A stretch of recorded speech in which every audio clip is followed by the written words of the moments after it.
Also, the lines between what is dual use, what is civilian use, what is tailored for military use and not, again, is slightly artificial. Is that company causing, contributing, or directly linked to harm? And what processes have they got in place to understand, identify, and act on those risks and impacts that they might be connected with on that side? So you really need to be looking at that broader chain and focusing more on the due diligence elements. How it's designed, how it's developed, how it's produced, where it goes, how it's used, and underpinning all of that for all the defense-related stuff is it used in line with international humanitarian law, the laws of armed conflict?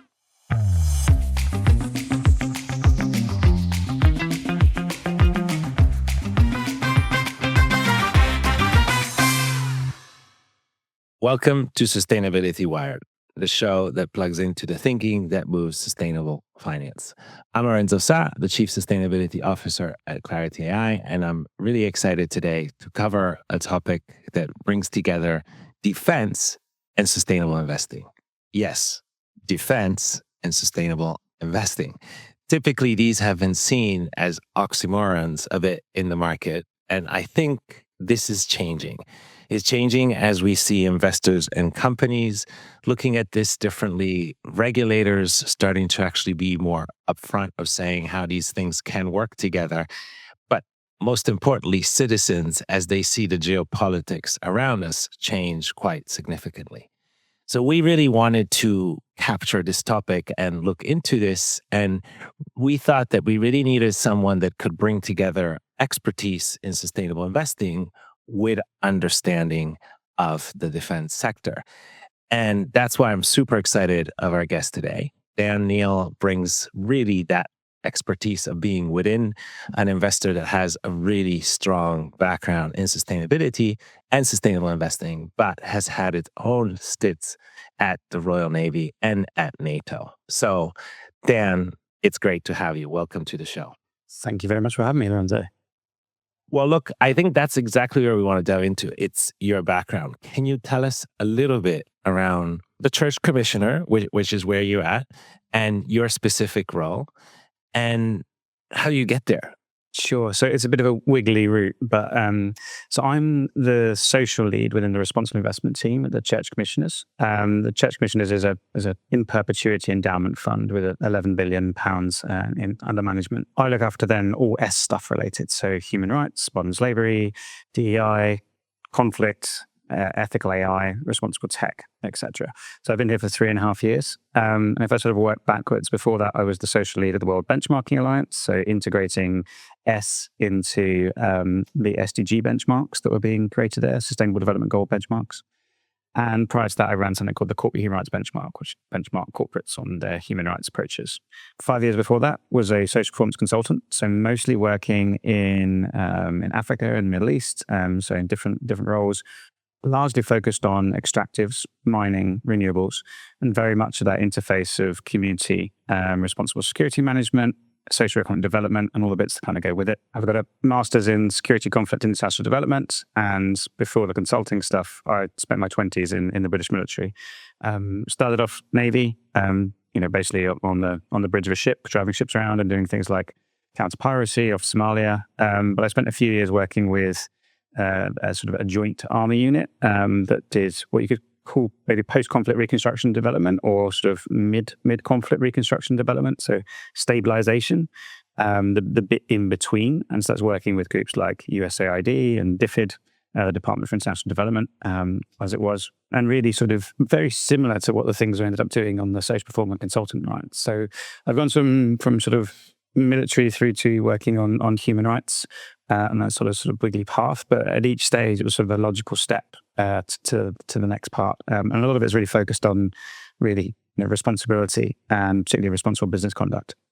Great. Your experience in the Navy, I think, with what's going on in Venezuela these days, I'm sure you have an eye for, how is that even all possible? But look, I diverge. I'll kick off by looking at how these two topics, defense, sustainable investing, come together. And it's 4 years now since, Russia invaded Ukraine. I think that has really shocked the world in a sense, and especially Europe, I think, in the sense of how that changes the way of thinking of security.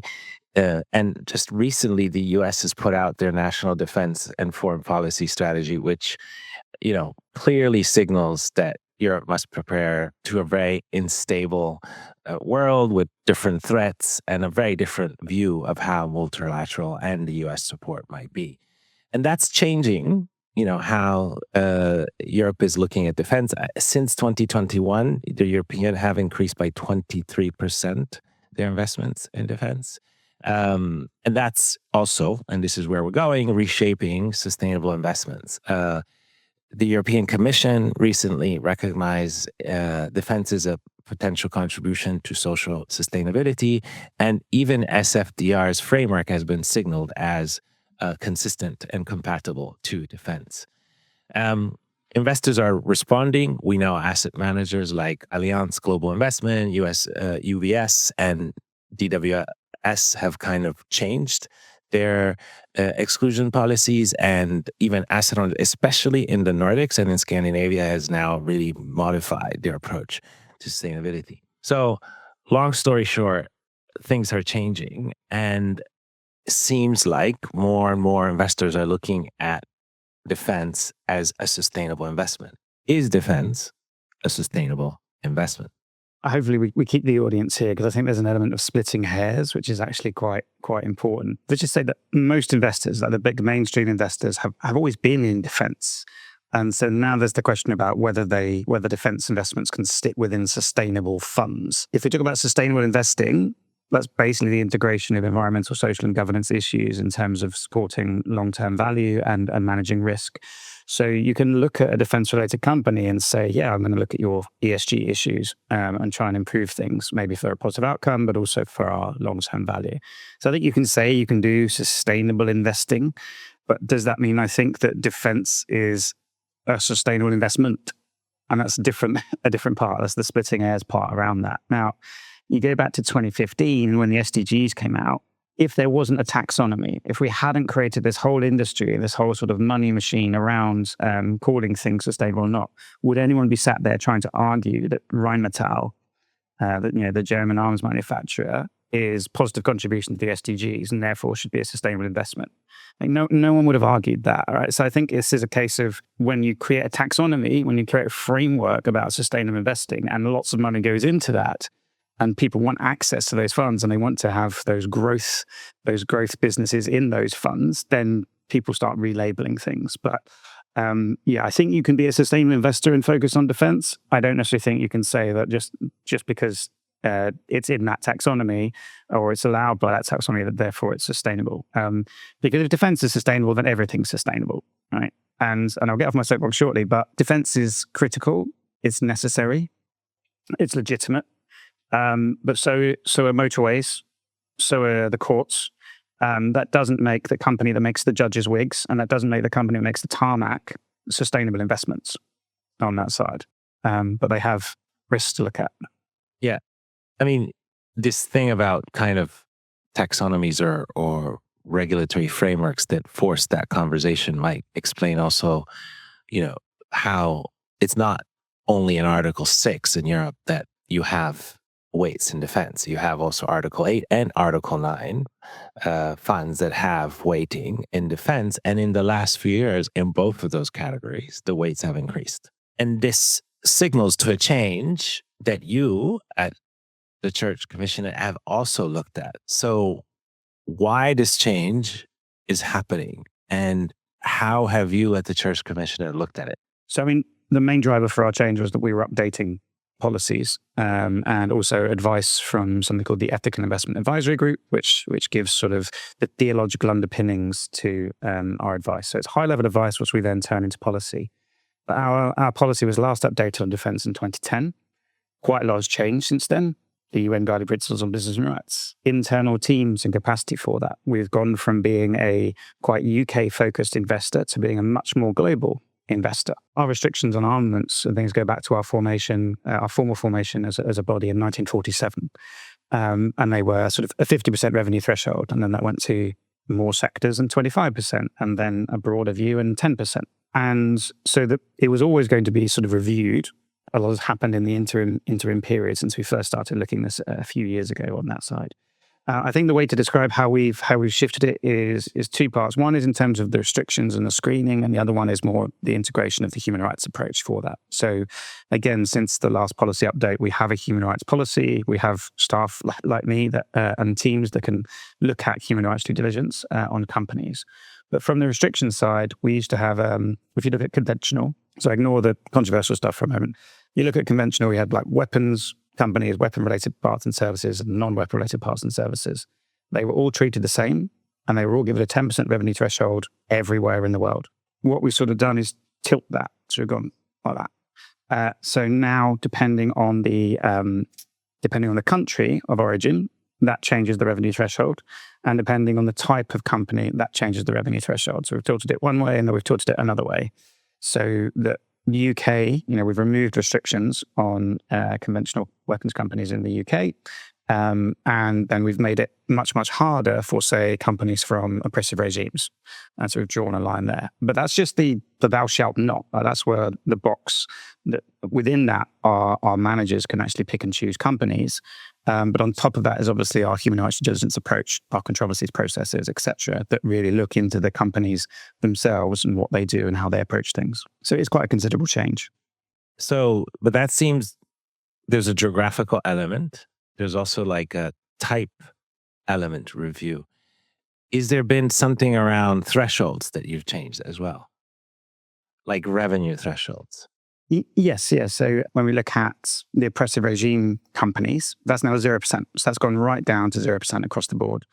UK is 100%, i.e. there is no thresholds there. NATO plus Five Eyes, so basically NATO plus Australia and New Zealand are at 50%. And then the rest of the world is still at the 10%. So we've made it easier in some areas, closer to home, and harder in other areas where we consider those to be oppressive regimes. Now, one of the worries I hear around approach like this is, yes, but you can sell weapons across borders. Yeah. Have you thought of that, and what's your response? So I think that, the thresholds and the screening is the starting point. That's just your very beginning part of that. When it comes to that, where weapons go, who they go to, how they're used or misused, and if there's leakage, that's more in the kind of the due diligence part that goes into there. So we do have some frameworks, but we are kind of lacking in some of the tools and guidance for that. And we've recognized that, and that's why we've been working on this kind of concept around integrating responsible investment into defense-related companies. So, we talk maybe some more about that later. So we've kind of written out, here's some of the things that we would look at from a company perspective, but it is definitely a challenge and a risk within that sector. Some of the big defense companies will sell into 160 plus countries. You can't run a screen on that kind of data. You can't run that on a live screen of these are all the destinations of across hundreds of companies and hundreds of countries and destination sites. So that's really where the due diligence piece needs to kind of come in, and the data and the engagement side with that. On that, obviously data needs to come from a certain level of transparency and disclosure, unless you find alternative data sets that are not reported. And typically in defense, transparency is not necessarily what you typically find, because countries might not want to share, firms might not be particularly keen. So is this opening up on defense possible responsibly if we don't actually have the information to need to do that sort of due diligence that you're framing? I think there is an element of transparency, and there has to be, but then there are elements of secrecy. But where those lines are drawn, I think is something that can be explored. If you look at where investors have paid attention in the past, none of the apparel companies wanted to say anything about where their supply chain was. And now you look at the companies that actually do detailed mapping all the way through their supply chain, right down to the production sites.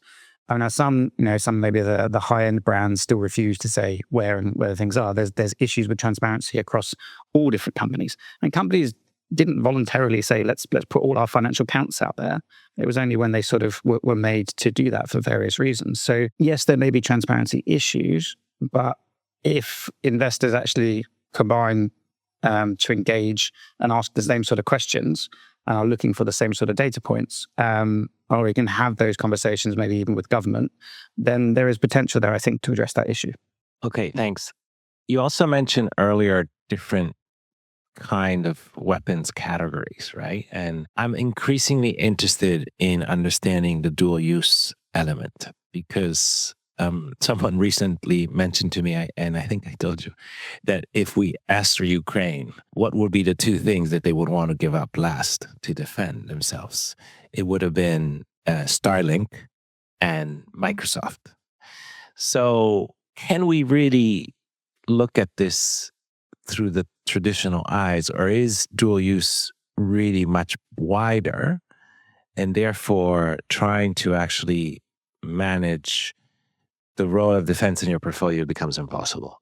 I think this is why we've been focusing on the concept of defense-related companies in this initiative, the PRDI, as we've been calling it, Principles for Responsible Defense Investment, because people get sucked into this, the focus on the restrictions and the thresholds related to weapons. And a lot of it comes down to what's more important to you and what is your focus.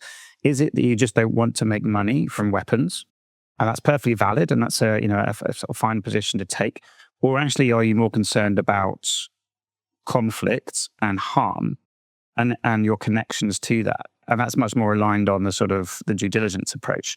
Now, if it is conflict and harm, then actually, a $10 billion big tech contract with a government is, and what they're doing and the importance of that to conflict is probably more important than, say, the company that makes the widget that goes in the missile that goes into a ship and then never gets fired. Also, the lines between what is dual use, what is civilian use, what is tailored for military use and not, again, is slightly artificial because, again, is that company causing, contributing, or directly linked to harm? And what processes have they got in place to understand, identify, and act on those risks and impacts that they might be connected with on that side? So I think that's what we're trying to sort of push this argument as well, that yes, you can screen out things, and that's fine and legitimate, but fundamentally, if you really want to be meeting your own responsibilities as an investor and implement the OECD guidelines, etc., then you really need to be looking at that broader chain and focusing more on the due diligence elements about how it's designed, how it's developed, how it's produced, where it goes, how it's used, and underpinning all of that for all the defense-related stuff is it used in line with international humanitarian law, the laws of armed conflict? We talked about, I think, mainly weapons in a general sense, but we briefly touched controversial weapons. And I think there's been a change also by some investors in the market of looking at controversial weapons. Have you changed your view of controversial weapons? And, is nuclear acceptable from that perspective? I mean, controversial is not like a legal term, really. It's controversial is down to the individual side on that. I think there's big C, controversial weapons, i.e. the definition given by, say, data providers, and the EU has stepped in as well to say this is what we think is in the list and is not in the list. And depending on which data provider you go to, it may or may not include nuclear weapons in that side. I'd say nuclear weapons are small c, controversial, but we wouldn't necessarily put them together with the kind of the big four of the other ones in terms of anti-personnel mines, cluster munitions, chemical and biological weapons. I mean, those ones are, it's an incredibly complex area and there's a lot of debate around it, but the ones that you look at, anti-personnel mines, that you can argue can't be made and can't be used in line with international humanitarian law. And so they just shouldn't exist. And that's why the treaties on them are about, or the conventions are about, not producing, not stockpiling, and not using on those sides. Nuclear is more complex and has different nuance. So it's not that it isn't going to be treated by people as controversial, but maybe they exist in different buckets on that side. We still absolutely have a 0% threshold on those big four that I'm mentioning there. And then on nuclear, we still have a 0% threshold for companies connected to nuclear weapons, but we have that kind of potential to look on a case-by-case basis and by exception at companies and seen through that lens, because there's a lot of companies in that ecosystem behind it who aren't necessarily what you would call, say, a nuclear missile manufacturer or something like that. I think, what's her name? Taylor Marjorie Greene in the US says, we need to have individual personal arms to defend ourselves. It's interesting because I think countries that like Finland, are now saying we need to have anti-mines to protect ourselves on the border with Russia. Is there a risk here where the sort of definition of things, at least from a country level, starts shifting beyond what, forget sustainable investments traditional would have accepted? And do you see the investor community following? There's still been investors, because these companies have still been running, right, that make cluster munitions, that make anti-personnel mines. There's still capital, there's still finance flows around that. So depending on which investors they are and where they get involved on that side. I mean, in terms of, there's 5 countries that have basically been saying, can we step back from this because we want to use anti-personnel mines? Not to get into their domestic defense policy. I don't think, 20 years down the line, if they cede their entire border with anti-personnel mines, I think they're going to come to regret that decision.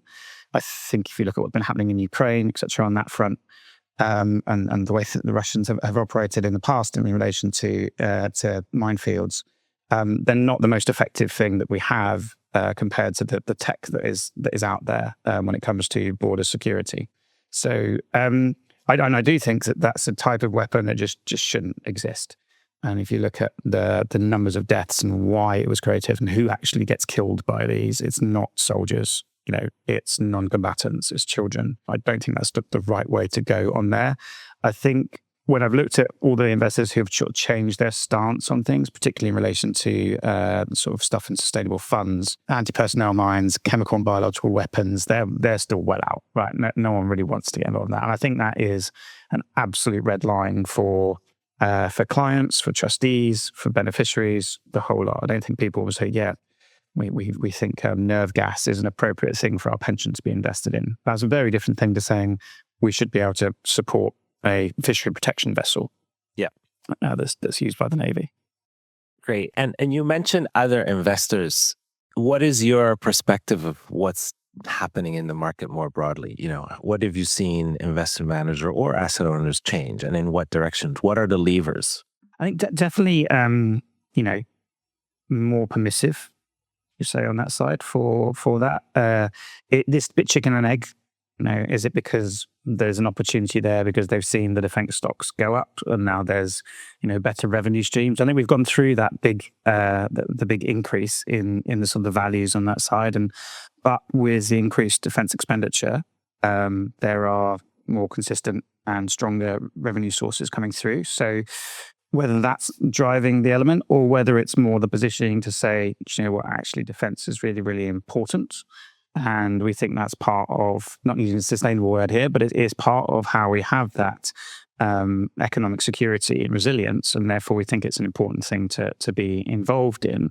But these are the conversations we've had with several ones, like, where are you actually drawing the lines? Because if you're an index investor and you just remove your restriction and you keep your nuclear restriction in place, chances are you're going to move your money into Chinese defense rather than US and European defense because of the connections to nuclear weapons that a lot of the big defense companies have. And so I think that's, if you're claiming this is to do with sort of regional security and resilience, then you kind of need to have a regional view on what you're doing with that. And I haven't seen that much nuance coming out. I've seen people saying, okay, we're removing our restrictions or relaxing our restrictions, but not many people coming out and taking that sort of geographic view on that side.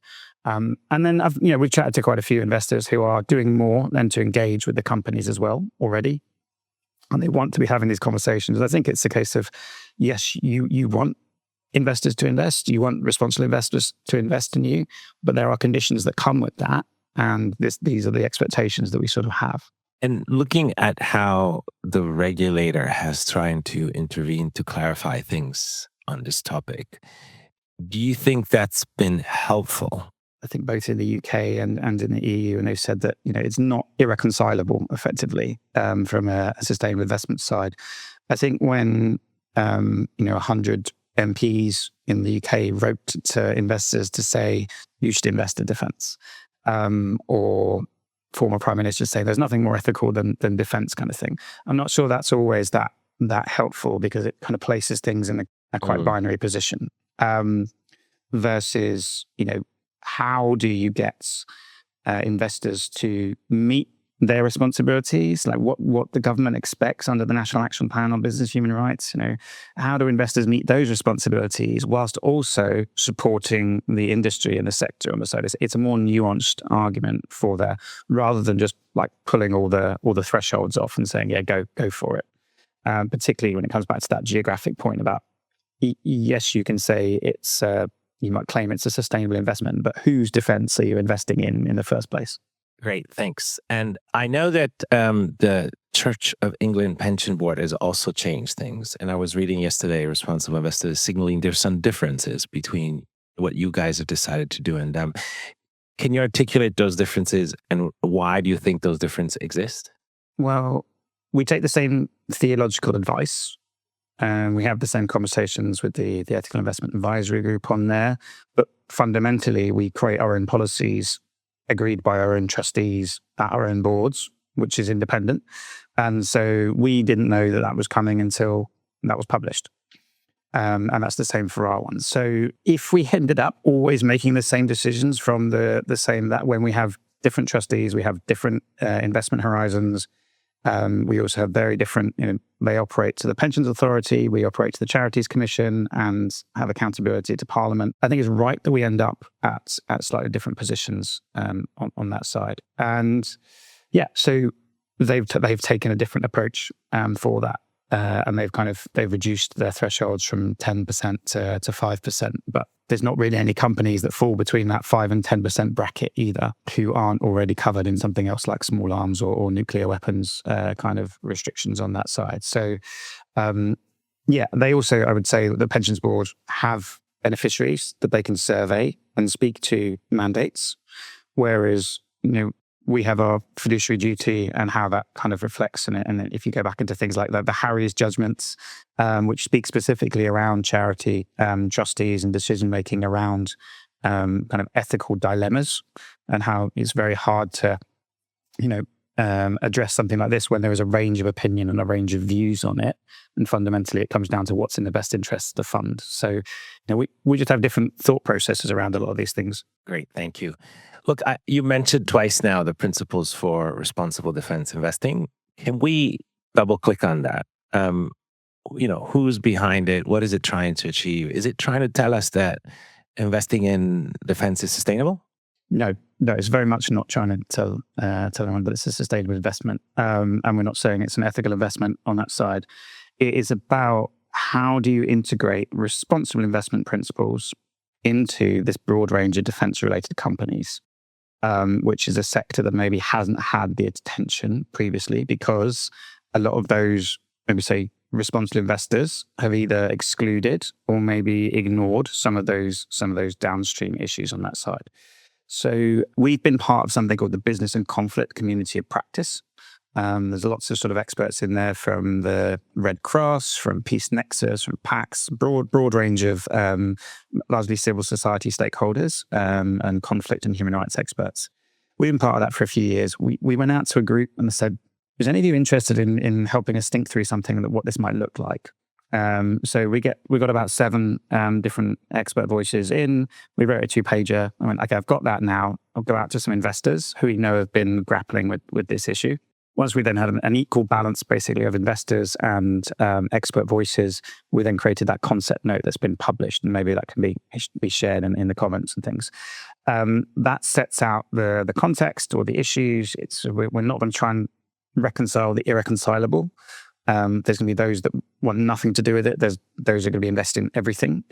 But if you've committed to responsible investment, what does that look like for this sector? So the concept note sort of sets out, here's what we could do, like the big, I can't put my arms that wide in the camera, but like the really broad scope. But where should we be focused? What are the needs of investors? And this is what we've been asking in that sort of November, December period in 25. And the idea then is to really help come up with either a set of principles or guidelines and then tools underneath that will enable investors to really sort of bring that RI approach to those defense-related companies. And we've been very focused that it is defense-related, to say that it's not just weapons companies, it is that defense tech space, it is those dual use and sometimes even civilian use or civilian products that we really should be focused on, and how to address those companies. And particularly moving past this idea that the export licensing regime is the end of the story and government says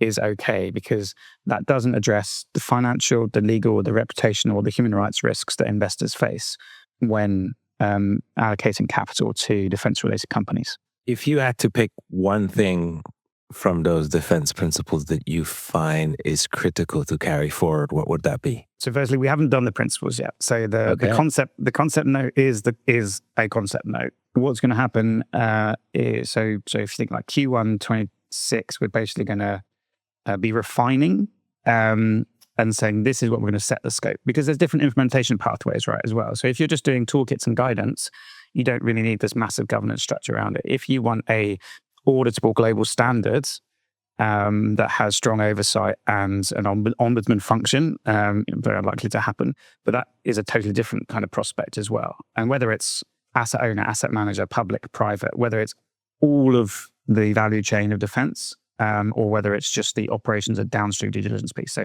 all those bits need to come together before you then draft and consult on that guidance or those principles. But I think that the key part is that the due diligence elements. So what do we expect from investors, and what do we expect from the companies in terms of whether the products and services are designed and used in line with international humanitarian law, and what process those companies have to do their own due diligence and demonstrate that they're meeting the expectations under international standards on business and human rights when it comes to the sale, resale, use or misuse of their products and services. Cool. So how do you get, there's a lot to open, right? There seems to be most of the characteristics could take in different directions. How do people get involved, or who's making that decision, and can people get involved? So we've asked who's keen. We've put out a sort of broad thing in terms of for signups for people to stay informed on that. At the moment, we've got this group of, say, 15 of us. There's the list actually in the back of the concept note that's got the various people that are involved that have been named. So between us, we're going to listen to what everybody said, collate all that together, and then say, okay, this is the direction going forward. And then depending on the type of structure we need, so if we need, say, technical working group to sort of propose stuff, if we need a formal agreement body for the final version of the guidelines, then we'll set up that structure, but there might be then the potential for other people to come in.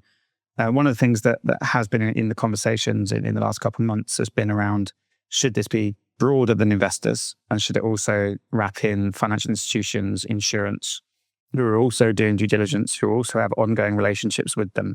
And so should it be broader than responsible investment, but narrower in terms of the due diligence on the operations and the downstream part? So it depends on what the scope and the ambition is set at, will then determine who else we need to kind of bring in.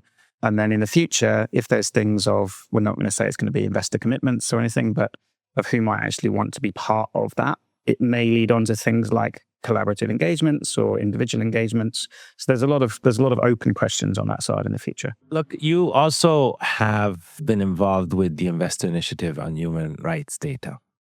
How much does that initiative come into this defense conversation? And how do you see data more generally being a critical component here? Is it working, or do you need a change? So I think the big whiteboard with all the kind of overlapping circles, because I think there's a kind of complementary theories of change, if you like, on there. But the Investor Initiative on Human Rights Data, which we lead with Aviva and Scottish Widows, where investors believe that how companies approach human rights is a financially material issue. We want to see better and broader human rights data on companies. And so we've been engaging with data providers, primarily focused on some core human rights data points. Like, have they got the policy commitment? Have they got due diligence? Have they got downstream? Have they got grievance and remedy mechanisms? So that's been on that side. There's an engagement stream on proxy advisors about how they understand human rights and how they integrate that data into their advice or recommendations. Obviously, it's a turbulent area in the last 18 months. And then our third bit of work was really around how companies are assessed in relation to international standards on business human rights or norms. And so when we talk about norms breach products or human rights controversies, we created a set of guidance for ESG data providers about how you can look at companies in terms of non-compliance or norms breaches for those companies. That's quite a critical part for this, because in terms of controversies and norms breach offerings, quite a few data providers have walked back their offerings for certain types of conflicts. So for instance, Sustainalytics calls it contiguous territorial disputes. And so any controversy or norms breach allegation or research has been sort of withdrawn for those kinds of conflicts. And this has happened across the major data providers, which has caused consternation amongst the investor community, because it removes data that enables us to do our human rights due diligence.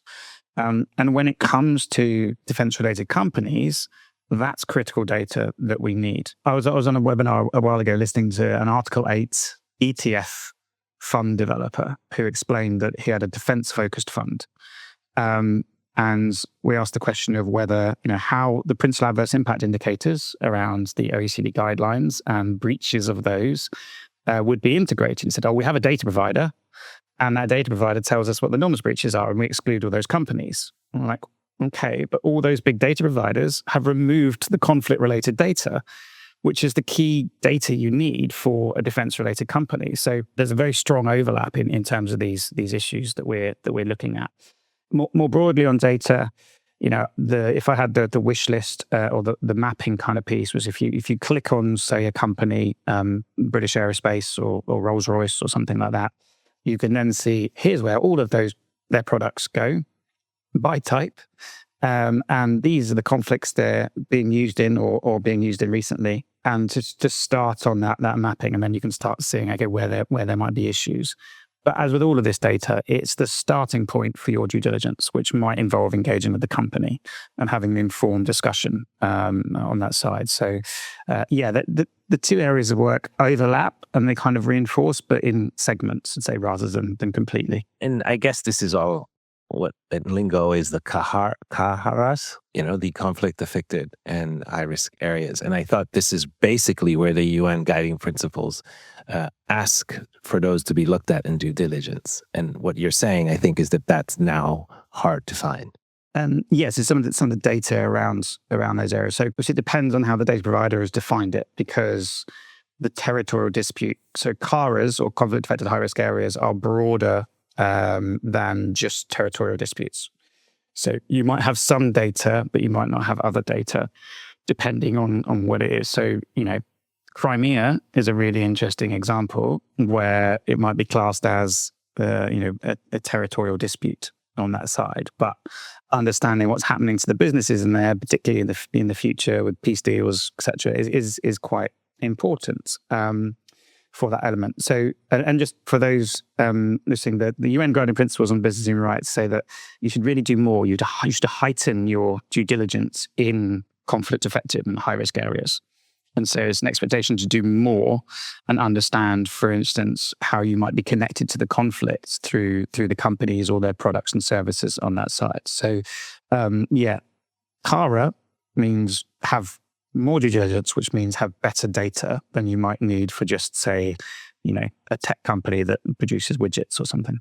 I wanted to switch, and I know you actually have this as part of your remit. You mentioned it at the start, to AI and tech. You're going broad today.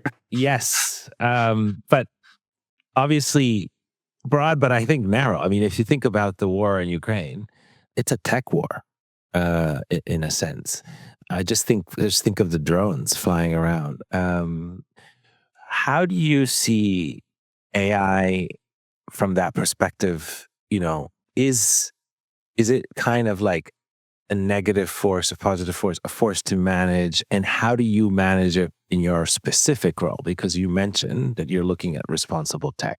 All wars are tech wars. There's just the evolution in the latest sort of technology. I mean, and all wars are horrible. Things have changed with Ukraine in terms of it's the first sort of drone war, and that's on the ground, in the air, in the sea. There are 3 battle space areas where there's drones, and there is a lot of warfare that is happening on the social media side. There's a lot on the cyber piece, the cyber attacks and things that go with it. So it is very much at the leading edge, if you like, of the tech side on there. And so AI is just a part of that, in the same way that, when the first soldiers saw a tank come over the trench in World War One, it's like, well, it's a new bit of technology, but we weren't really say, okay, it's the petrol engine war, or it's the armor war and stuff that goes with it. So I think we get sucked in, and I think there's a lot of AI boosters that really want to suck people in as well into this conversation. But fundamentally, the same things are there, right? Are these things designed to be used in line with IHL, and are they used in line with IHL? So international humanitarian law and the laws of armed conflict. And so that's the whole part with all of the AI stuff. Now, some of it might reduce what they call that kill chain. They might make it more efficient to do things. Some actually may make it better in terms of targeting, and having less collateral damage that goes with it. So there can be better outcomes in one direction, but definitely worse outcomes for what's on the other side. But I'd say it's like with all technological advances, whoever's got a leading edge is going to have an advantage on it. But as we've seen with conflicts, Afghanistan, etc., it's not the high tech that necessarily outlasts on that side. And it's not a drone war, it's not an AI war, it's a people war, because wars are always about people and by people, and fundamentally they're going to be the big difference for this. How are you engaging on AI with companies in your role? I think in general, as we are a relatively small asset owner, and for our size, we have a big team, but there's limits to how much you can actually do, which is why when we have a theme that we want to focus on, so responsible tech, for instance, we try and do collaborative engagements with broader groups to increase the impact. So we've been part of the World Benchmarking Alliance's AI Kick Collaborative Impact Coalition, which won a couple of awards recently on that side. So they've been looking at a lot of the biggest tech companies in the world, and it's been a program for a few years of engagement related to responsible AI principles and then the integration of human rights into that. So we've been engaging with several companies for a while now on that side as part of that broader collaboration and coalition.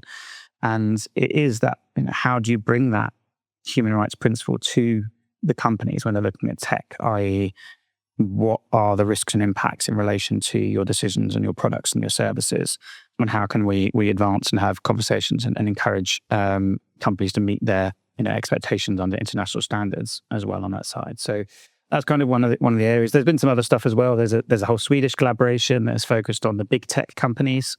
But there are questions in my head personally about how stewardable, should we say, some of these big tech companies are, because they are so big and they have so many investors, and their ability to give attention to minority investors can be quite limited. Great. So as part of the show, we ask our guests to bring a piece of art that can help communicate the role of sustainability or defense, as we discussed today. So we were curious to hear, what do you got to share? So I haven't got it with me, but it's about this shape actually, and it's in the Louvre at the moment. And despite my best efforts with a ladder and a car, I couldn't come with it because it's quite large. It's something called the Memorial Cone of it's the Meslin Treaty, and it's about 4,500 years old, and it's sort of in that Mesopotamian region. It was a marker that was put down, and it's